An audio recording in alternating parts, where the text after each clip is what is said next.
LT kemarin aja, ini Mbak Adri aja, ini kan berbenturan.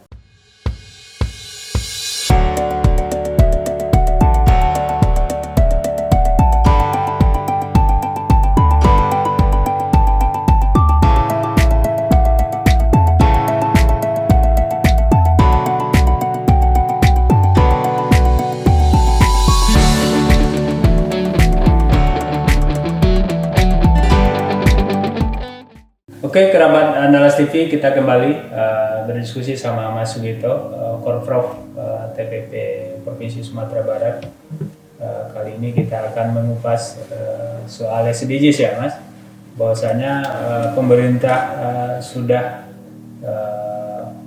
mulai fokus mengarahkan dana desa itu untuk SDGs ya, pembangunan berkelanjutan ya. Dan apa-apa saja yang akan menjadi prioritas di situ mungkin bisa disampaikan oleh Mas Sugito. Baik, jadi berfilosofis dari MDGs, ceritanya begini. Jadi tahun 2015 itu kan PBB itu kan ada mengumpulkan 193 negara di mana merevisi terkait dengan MDGs-nya dia. Artinya dulu namanya adalah Millennium Development Goal, ya kan? Kemudian direvisi ke dia jadi SDGs, Sustainable Development Goal. Di situ ada 17 poin, sehingga pemerintah Pak Joko Widodo itu akhirnya menerjemahkan menjadi 17 poin yang menjadi acuan pembangunan berkelanjutan. Artinya RPJM mengadopsi ke sana. Nah, oleh Menteri Desa, Gus Menteri akhirnya menerjemahkan dari Pak Presiden, karena Pak Presiden adalah mengeluarkan Perpres 59 tahun 2017 waktu itu. Sehingga Gus Menteri menerjemahkan menjadi SDGs ini. Nah, SDGs ini akan kami sosialisasikan mulai tahun ini. Ya.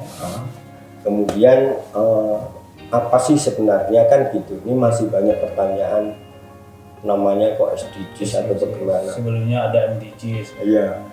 Nah, sebenarnya kan gini. Menurut Perpres itu kan sebenarnya kan percepatan tujuan pembangunan berkelanjutan. Iya. Nah, itu kan tema besar RPJM-nya. Kemudian dilandingkan oleh Gus Menteri ke SDGs, Sustainable Development Goal ini, akhirnya terdapat beberapa poin di mana ada desa aman pangan, kemudian desa peduli kesehatan dan sebagainya. Ada 18 item yang mau jadi program gedenya. Dari 17 menjadi 18 ya? Iya. Apa tambahan satu? 18 itu sepertinya yang satu adalah kita menyesuaikan dari adat dan budaya di kita. Yang di negara lain nggak ada.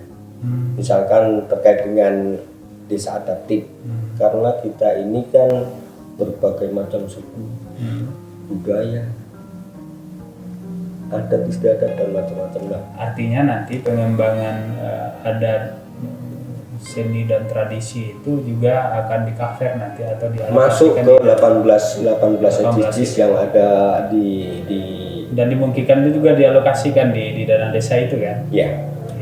Saat ini adalah pada tahap awal. Jadi SDGs ini masing-masing provinsi baru dalam rangka pendataan. Baru pendataan. Ya, jadi dari konsep SDGs ini, karena pembangunan berkelanjutan dan ini adalah sangat lebar kalau mau kita maknain, sehingga yang diinginkan oleh kementerian sepertinya mau dibawa kemana arah pembangunan di desa. Di Kan desa, gitu. Oleh karena itu data pokok, data yang menjadi acuan perencanaan pembangunan itulah yang menjadi entry point. Oleh karena itu dengan rencana pendataan awal ini diharapkan bisa memotret roadmap-nya desa. Kalau di Sumatera Barat nanti 928 desa itu dengan data yang ada, itulah potretnya. Keluarlah blueprint-nya. Yang melakukan pendataan? Yang melakukan pendataan adalah Pokja Desa. Pokja Desa. Di mana menurut surat edaran bahwa desa agar membentuk Pokja, di mana di situ ada ketua, ada pembina, ada anggota, sekretaris dan sebagainya. Nah, itulah nanti Pokja yang akan ditemani oleh pendamping karena pendamping sebagai mitra dalam rangka mengawal pendataan kayak sensus. Jadi kayak sensus di situ nanti ada 4 kuesioner, kuesioner individu, kuesioner rumah tangga, kuesioner keluarga. Nah itu akan nanti dilaksanakan oleh Pokja Desa, di mana diperkirakan sampai Mei Juni lah itu akan terlaksana pendataan. Udah selesai Mei Juni itu udah selesai. Diperkirakan, tetapi belum dipastikan selesai karena juga sekarang kita karena juga modelnya digital, akhirnya kita fasilitasi lewat ini. Jadi survei, pendataan dan sebagainya, pendamping sudah kita fasilitasi secara materi, bimbingan dan sebagainya, bagaimana nanti kita mengarahkan Pokja atau bagaimana mensurvei, mendata dan sebagainya itu melalui aplikasi, di mana Pokja nanti struktur Pokja tersebut kita rekap, kita berikan username dan password sehingga bisa login ke aplikasi mengisi data. Bisa saja Pokja ini bekerja langsung datang ke rumah warga, ambil fotonya, wawancarai tentang kondisi ekonomi atau keluarganya, lalu diinput langsung di situ. Iya. Oh, jadi lengkap semuanya data di situ. Dan itu menjadi acuan bagi pemerintah nagari dalam membuat program-program lanjutan yang berkelanjutan tadi. Inilah langkah awal sebenarnya. Artinya kita bicara SDGs. Ini langkah awal Kementerian Desa bagaimana untuk menjawab carut-marutnya data. Selama ini kan kita mendengar, kita menentukan data BLT kemarin aja, ini Mbak Adri aja, ini kan berbenturan dengan datanya Mensos, DTKS-nya, kemudian masih.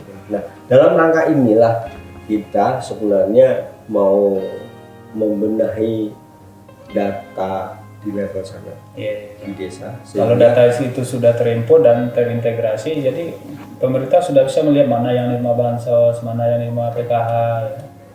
Itulah potret data itu nanti yang akhirnya sebagai acuan kita dalam perencanaan.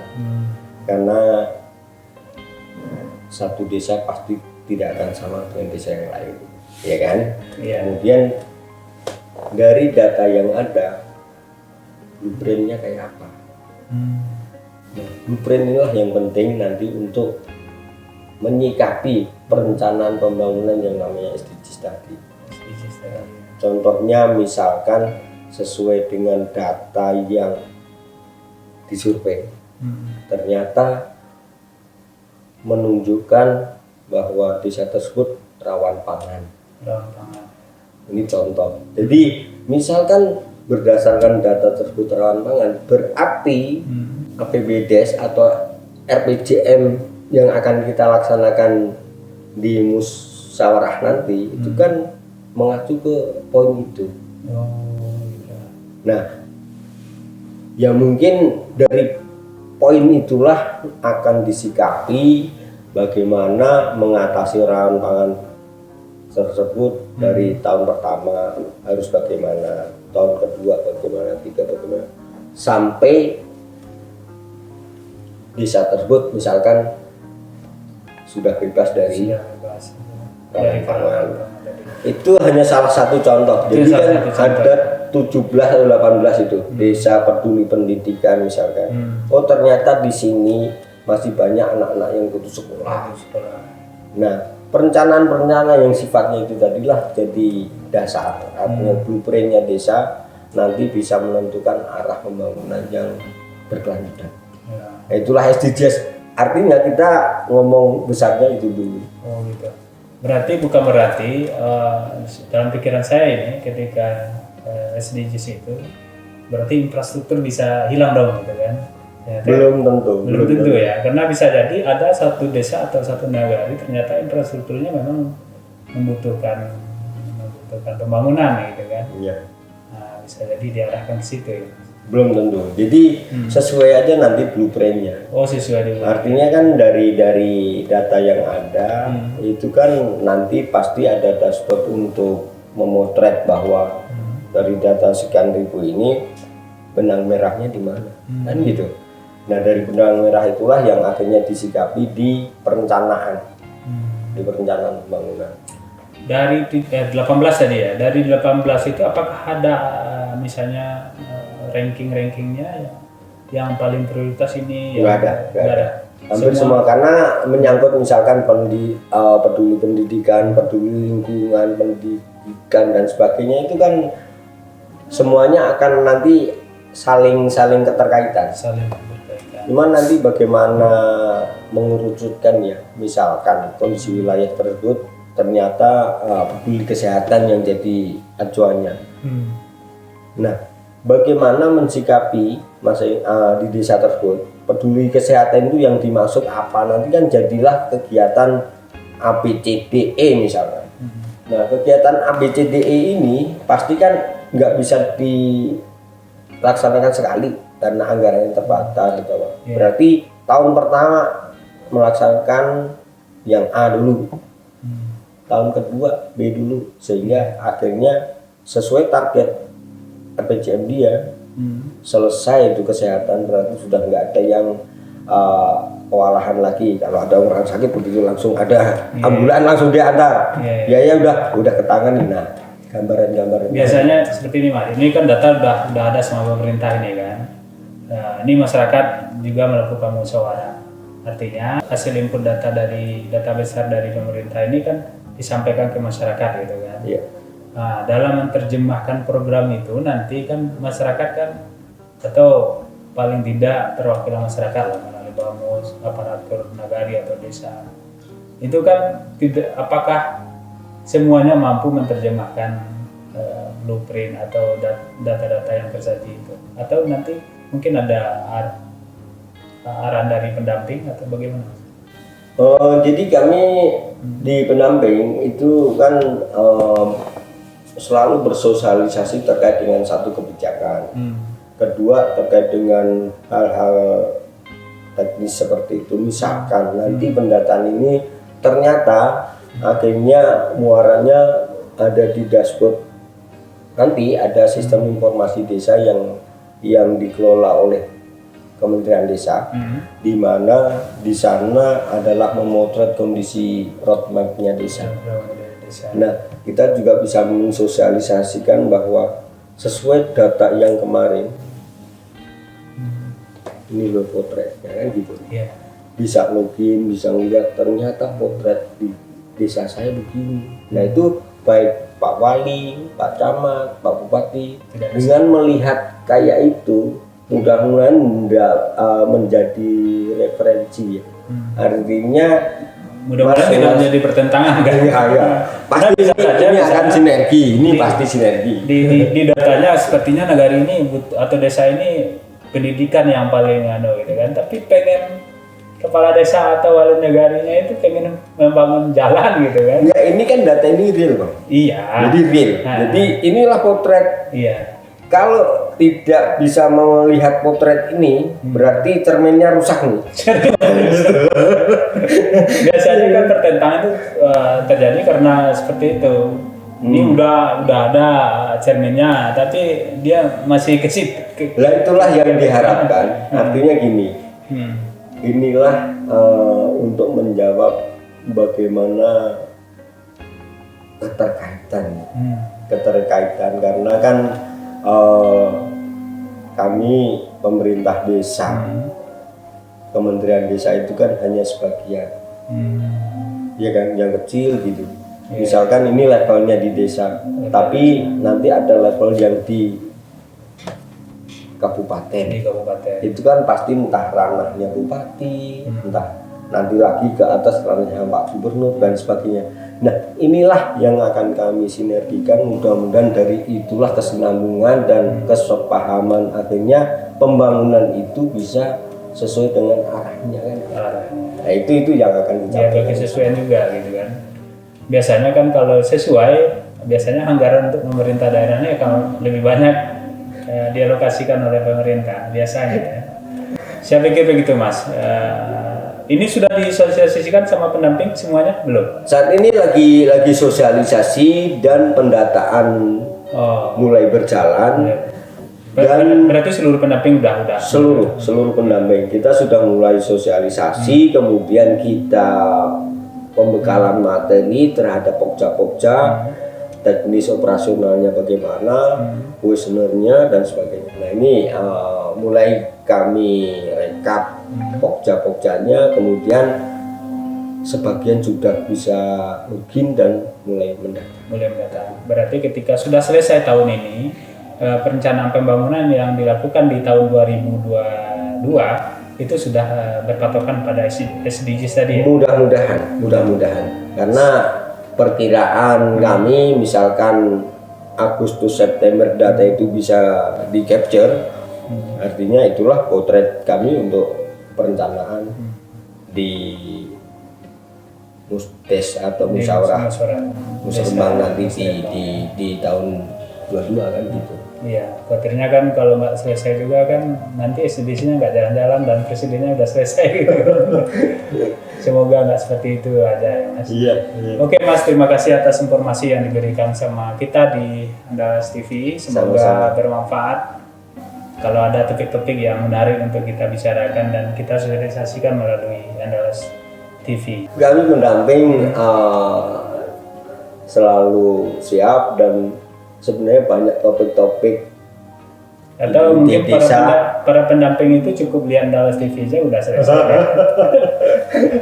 Penjelasannya kalau ingin tahu lebih jauh teknis pelaksanaan SDGs banyak yang harus diobrolin tentang cerita desa Bang sebenarnya, gitu. ya kan? Artinya cerita-cerita pendamping yang di ujung sono, yang aksesnya masih ini sinyalnya juga itu kan perlu juga diceritakan. Kemudian kalau yang nggak di kota dan sebagainya udah normatif lah itu juga. Tetapi pendamping itu kan gimana ya? Selalu melekat di pemerintah desanya. Jadi saya berharap karena kami sudah mensosialisasikan bahwa kalau saya ketemu Pak Kadis Kabupaten atau Pak Camat, saya Pak ini adalah mitra Bapak yang bisa buat berpartner, artinya buat diskusi, buat ini macam-macam. Oleh karena itu, nah pendamping saya harap pandai-pandai mendekati ke Pak Wali, ke Pak Camat, ke Pak Dinas, sehingga sinergi kita sebagai pendamping itu dapat terlaksana dengan baik. Oke Mas, terima kasih. Kerabat Andalas TV, demikian perbincangan kita dengan Mas Sugito. Semoga bermanfaat dan lain kali kita berjumpa lagi bersama Mas Sugito dengan tema atau topik yang berbeda. Terima kasih atas perhatiannya. Assalamualaikum warahmatullahi wabarakatuh.